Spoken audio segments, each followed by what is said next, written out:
Richard Chamberlain charmed America for decades as Dr. Kildare and in epic miniseries like The Thorn Birds. But behind the romantic leading man was a secret so dangerous it could have destroyed everything. For over 30 years, he lived a double life with his partner. They had private ceremonies, worked together, and shared a home, yet the world never knew. At 90, Chamberlain finally broke his silence.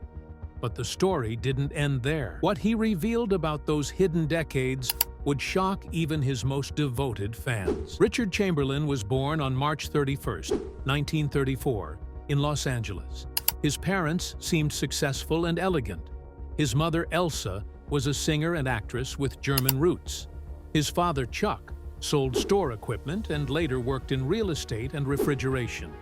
They moved to a 7-room house in Beverly Hills when Richard was only 2. It looked like a dream childhood, but inside the house, things were far from perfect. Chuck was an alcoholic.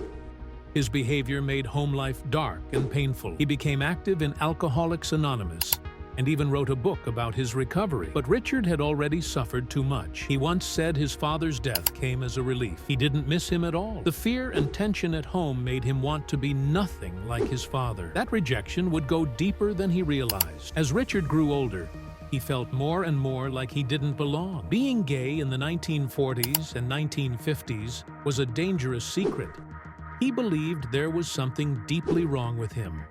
He lived with shame and fear. He said it felt worse to be gay than to be a murderer. He created a fake version of himself, what he called the Chamberlain Magic Show, to hide who he really was. That perfect image became his way of surviving, even though it made him feel more alone. He wasn't just acting on stage. He was acting in real life. At Beverly Hills High School, Richard was polite and well-mannered. He won awards for his behavior and excelled in sports. He continued running track in college and earned letters in both high school and college teams. He enrolled at Pomona College and planned to be a painter or art historian. But something changed during his senior year. He was cast in a campus play. His performance moved the audience so much that it shifted his entire direction. For the first time, he saw acting not just as a hobby, but as his future. He had found his real passion. On December 7, 1956, he was drafted into the Army. He served for 16 months in post-war Korea and rose to the rank of sergeant. He hated the military. He didn't like giving orders or taking them. He later said it all felt like another role he was forced to play. Still, it gave him discipline and structure. When he returned to Los Angeles in 1958, he was ready to chase his dream. He started at the bottom like every other actor, but he had something special. In 1959, he co-founded the Company of Angels, a small theater group with actors like Leonard Nimoy and Vic Morrow. The group had no money, but it gave actors a space to perform without pressure from studios.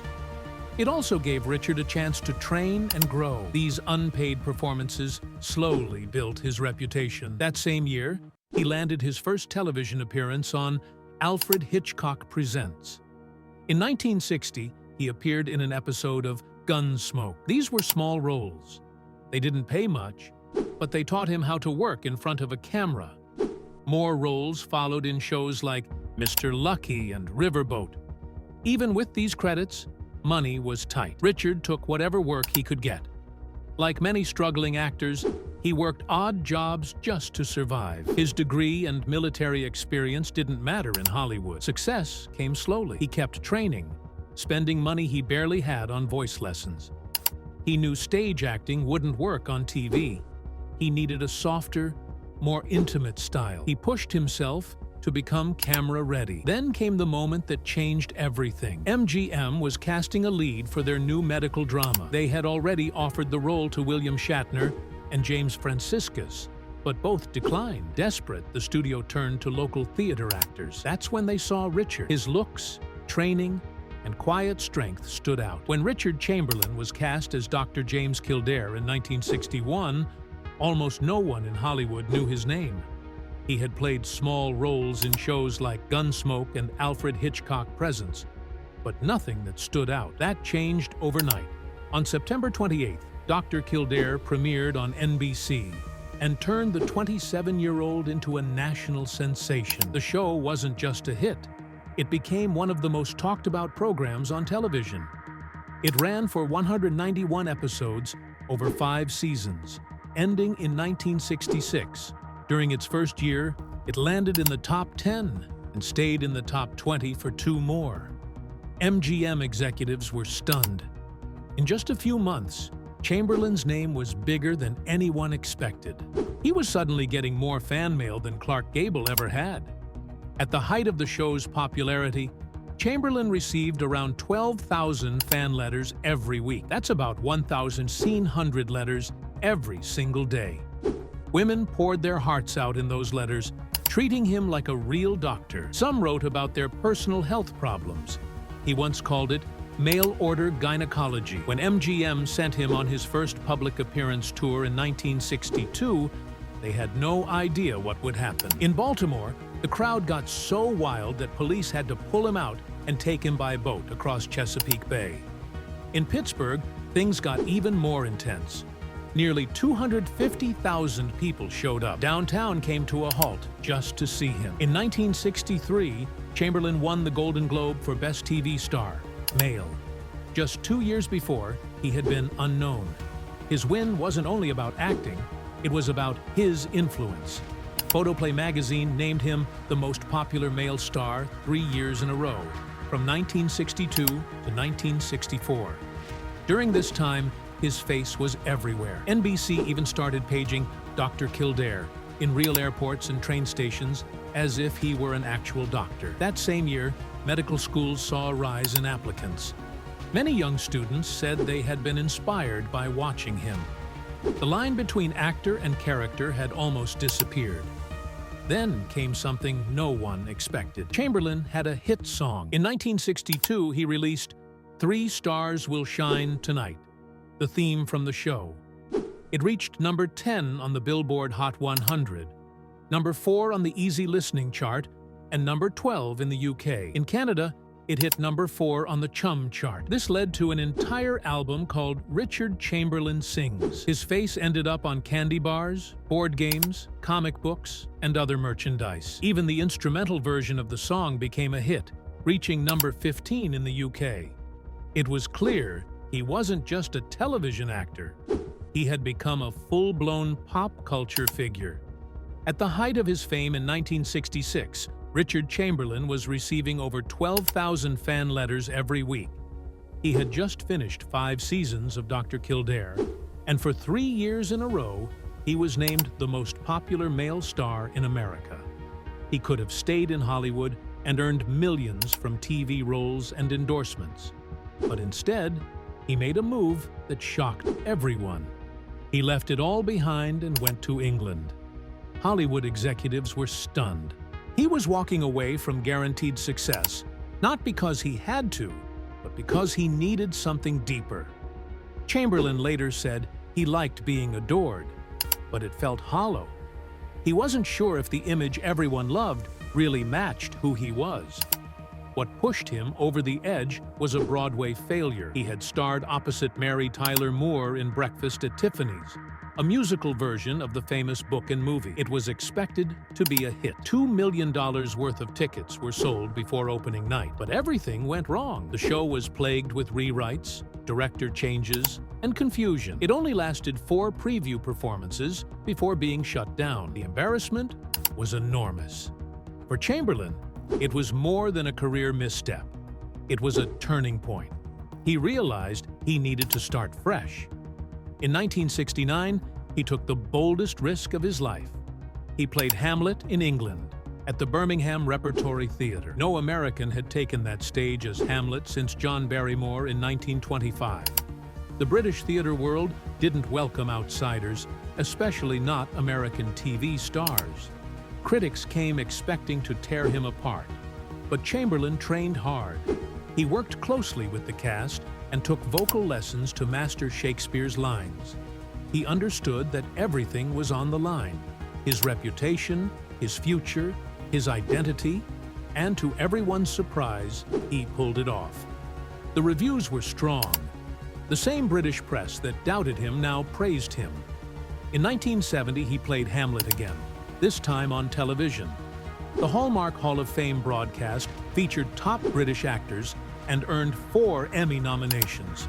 Margaret Leighton even won an award. A recording of the play was released and nominated for a Grammy.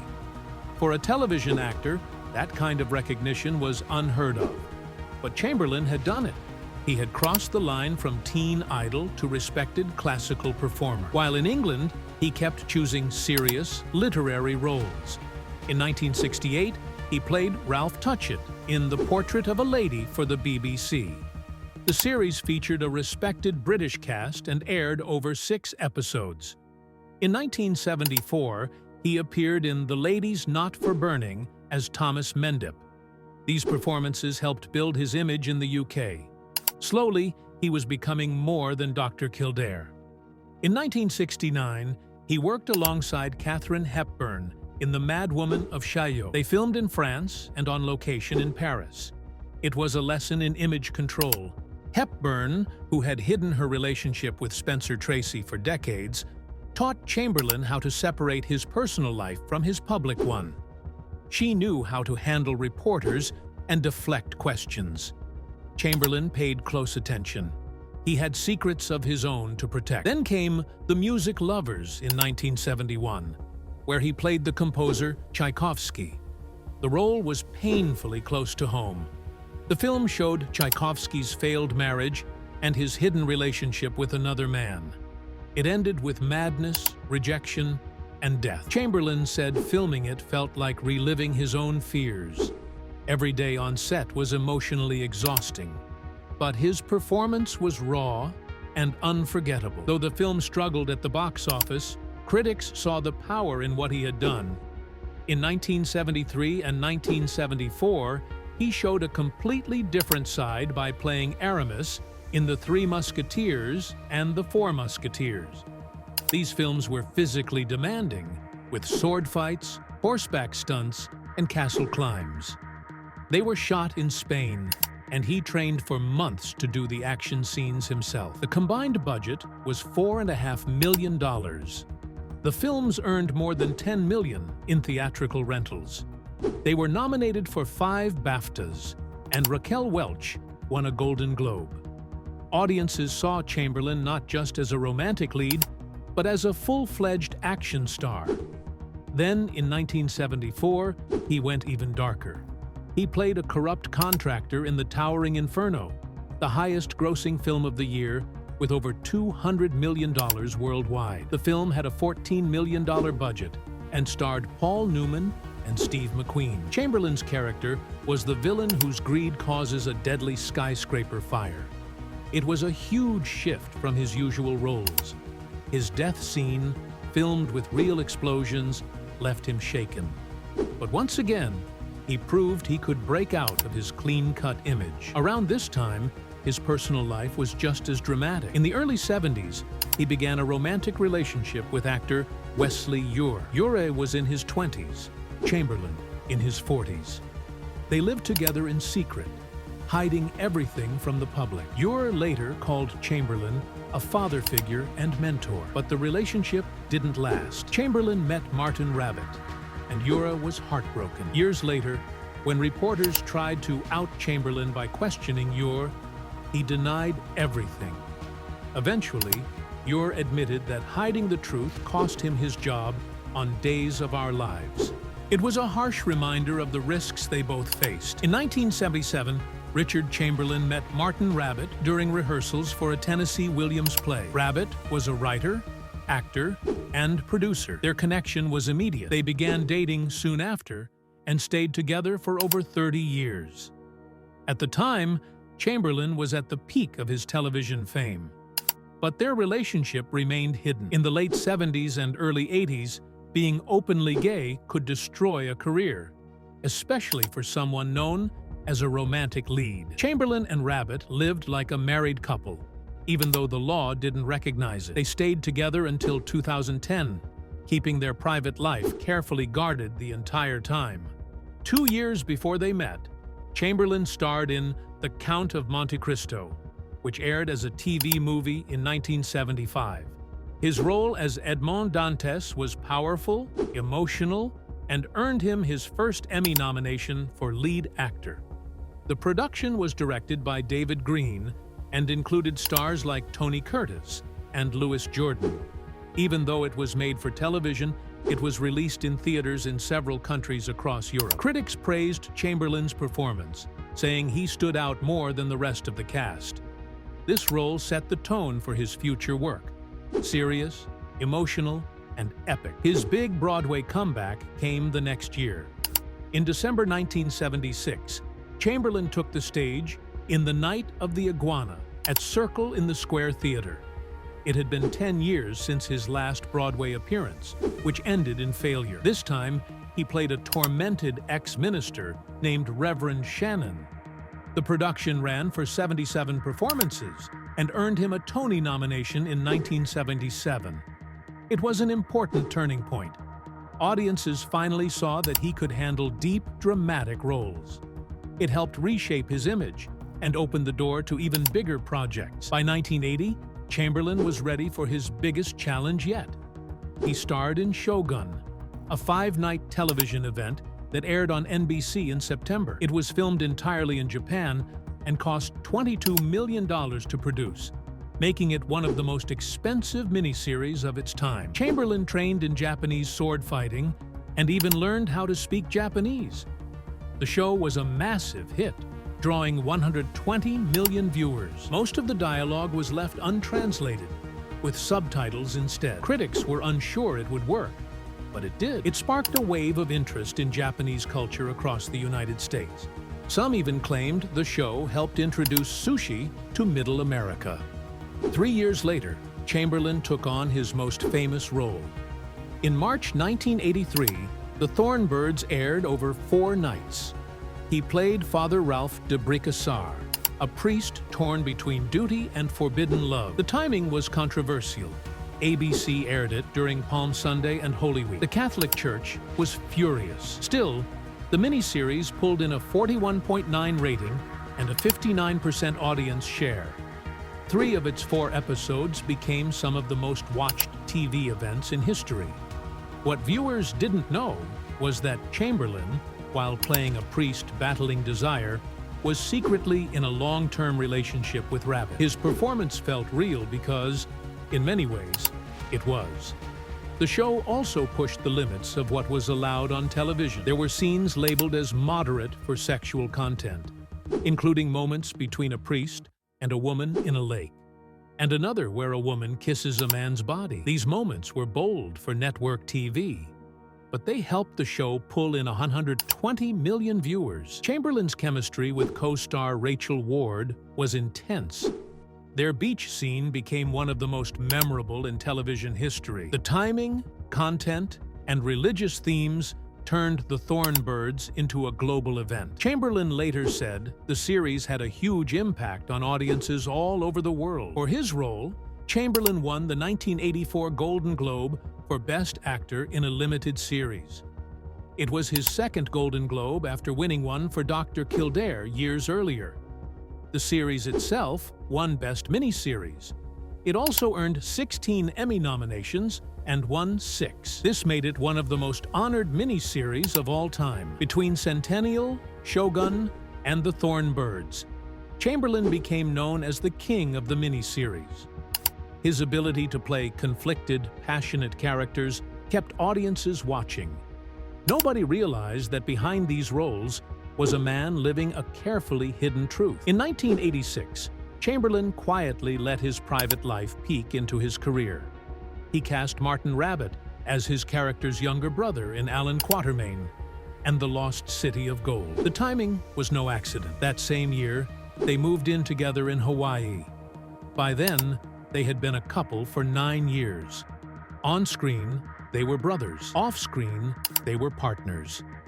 Working together on the film gave them a rare chance to blend their personal and professional lives. Richard Chamberlain was 43 when he fell in love with Martin Rabbit in 1977.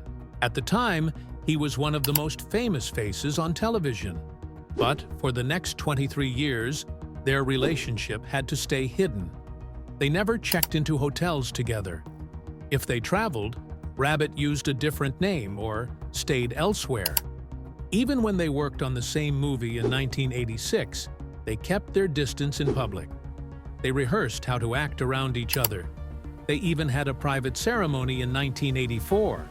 But in public, they pretended it never happened. Rabbit became his manager to make their constant presence look professional. Behind the scenes, it was all lies and pressure, day after day. Then, in December 1989, everything cracked. A French magazine published a story claiming Chamberlain had come out and admitted his 12-year relationship with Rabbit. It was picked up across Europe, and the U.S. headlines read that he had finally declared himself gay. Chamberlain was furious. He denied everything and lashed out at the press, even calling them enemies. He wasn't ready.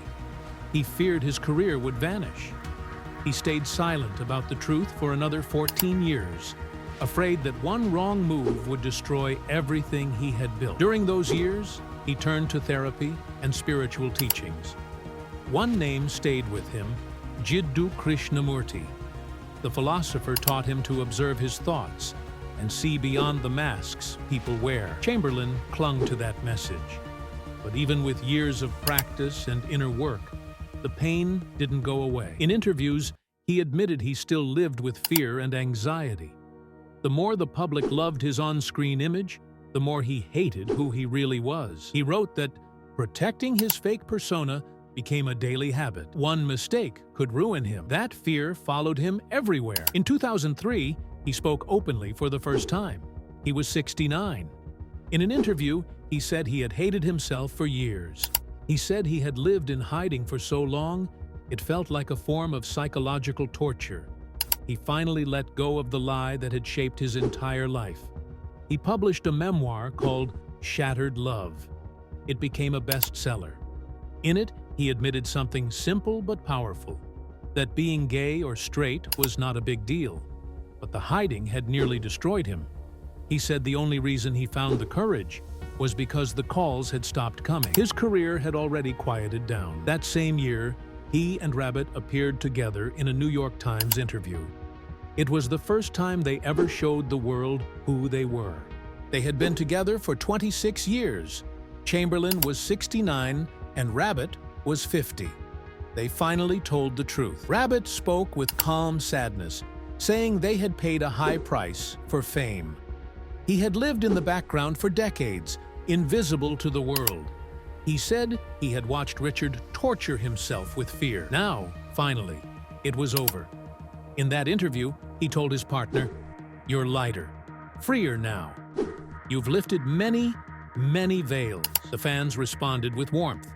One wrote a letter that simply said, "We always knew you were there," speaking to Martin. The couple had even married privately in the 1980s, though it held no legal weight. After years of hiding, they finally stood in the open, together.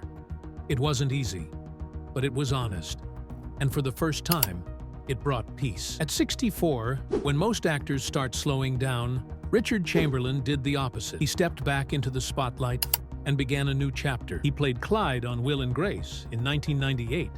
He had already appeared on The Drew Carey Show in 1995 as Maggie Wick, and on Touched by an Angel in 1994 as both Jack Clay and Everett Clay. These roles weren't just random guest spots. They showed that even in his 60s and 70s, he still had the energy, timing, and charm to connect with new generations. His part in Will and Grace stood out.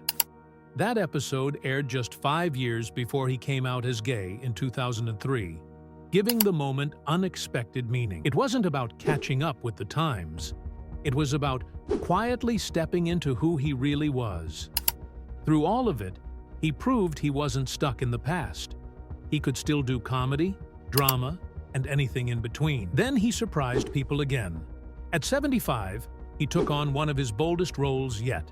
He played King Arthur in the national tour of Monty Python's Spamalot from 2008 to 2009. It wasn't a short run. It started on January 20th, 2009, in Chicago, and lasted all the way to October 18th in Costa Mesa. The show hit major cities, including San Francisco and Los Angeles. This wasn't a light role. It was loud, funny, physical, and packed with energy. Most actors would be lucky to keep up in their 40s. Chamberlain was 75 and never missed a beat. Around the same time, he leaned into playing clever villains. He showed up on Leverage as Archie Leach, a nod to Cary Grant's real name. Then came Chuck, where he played a ruthless spy known only as the Belgian. These parts let him explore his darker, funnier side.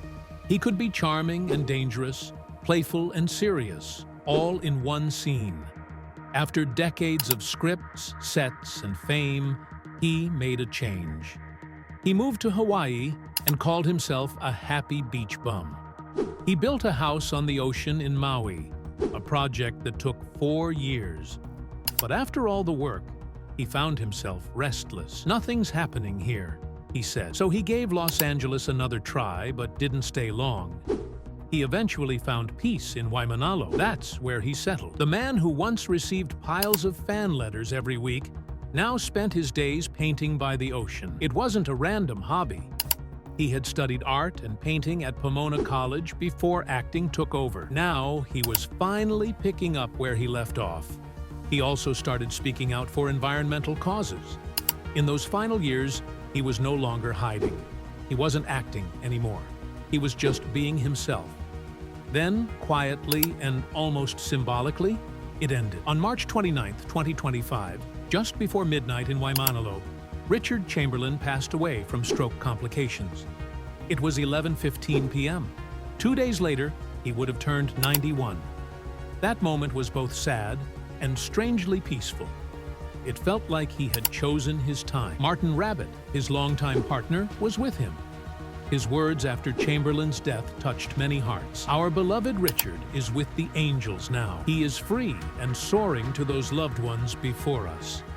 How blessed were we to have known such an amazing and loving soul. Love never dies, and our love is under his wings, lifting him to his next great adventure." His publicist Harlan Bowl confirmed the news. With that, the curtain finally came down on a life that spanned more than 6 decades in front of the camera. But off-screen, Chamberlain's real story had just as much depth. It ended not with a role, but with peace.